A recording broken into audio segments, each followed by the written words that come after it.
अढ़उल फूले कचनार हो माई शीतला भवनवा।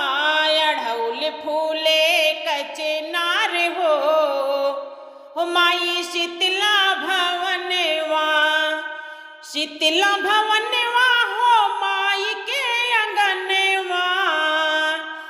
शीतला भवनवा हो माई के अंगनवा। अढ़उल फूले कचनार हो माई शीतला भवनवा। अढ़उल फूले कचनार हो माई शीतला भवनवा। कवन फूल मालिन हो गूथलो गजरवा। कवन फूल मालिन हो गूथलो गजरवा। गूथलो गजरवा हो गूथलो गजरवा। कवन फूल गूथे लुहार हो। कवन फूल गूथे लुहार हो माई शीतला भवनवा। कवन फूल फूल कचनार हो माई शीतला भवनवा। शीतला भवनवा हो शीतला भवनवा। शीतला भवनवा हो शीतला अंगनवा। अढ़उल फूले कचनार हो माई शीतला अंगनवा। बेल चमेली से गूथली गजरवा। बेल चमेली से गूथली गजरवा। गूथली गजरवा हो गूथली गजरवा। लाल अढ़उलवा से हार हो। लाल अढ़उलवा से हार हो माई शीतला अंगनवा। लाल अढ़उलवा से हार हो माई शीतला अंगनवा। अढ़उल फूले कचनार हो माई शीतला भवनवा। अढ़उल फूले कचनार हो माई शीतला भवनवा। मालिन जे माई के कैले श्रृंगरवा। मालिन जे माई के कैले श्रृंगरवा। कैले श्रृंगरवा हो कैले श्रृंगरवा। मंगिया में सिंदूरा हो आँख में कजरवा। माई सज धज के भई तैयार हो। हे माई सज धज के भई तैयार हो। आए भैरव बिरनवा। माई सज धज के भई तैयार हो। आए भैरव बिरनवा।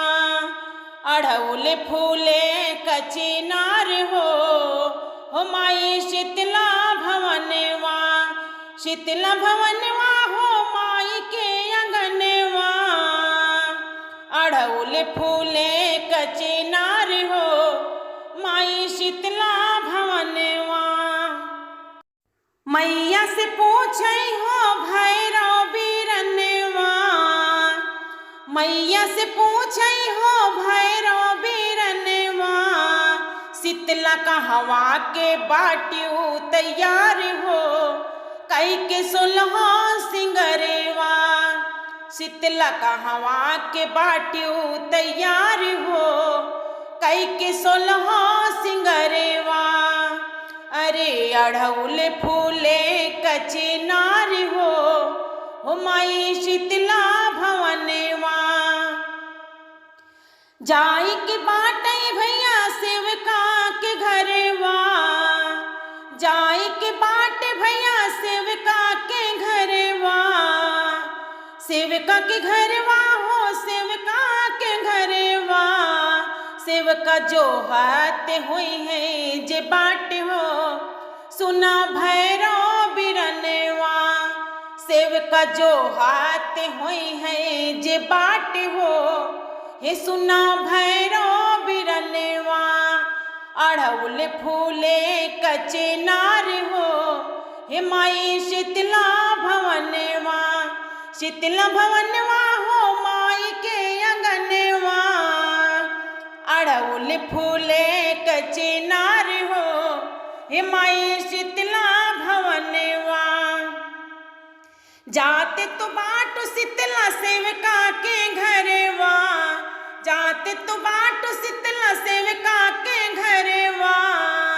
अन्न धन से भरिहा भंडार हो मोरी शीतला बहनिया। अन्न धन से भरिहा भंडार हो, हे मोरी शीतला बहनिया। अमर करिहा सोलह सिंगार हो, हे सुना शीतला बहनिया। अमर करिहा सोलह सिंगार हो, हे सुना शीतला बहनिया। अड़उले फूले कचनार हो, हे माई शीतला भवनवा। अड़उल फूले कचनार हो, हे माई शीतला भवनवा। शीतला भवनवा हो माई के अंगनवा। अड़उल फूले कचनार हो, हे माई शीतला भवनवा। अड़उल फूले कचनार हो, हे माई शीतला अंगनवा।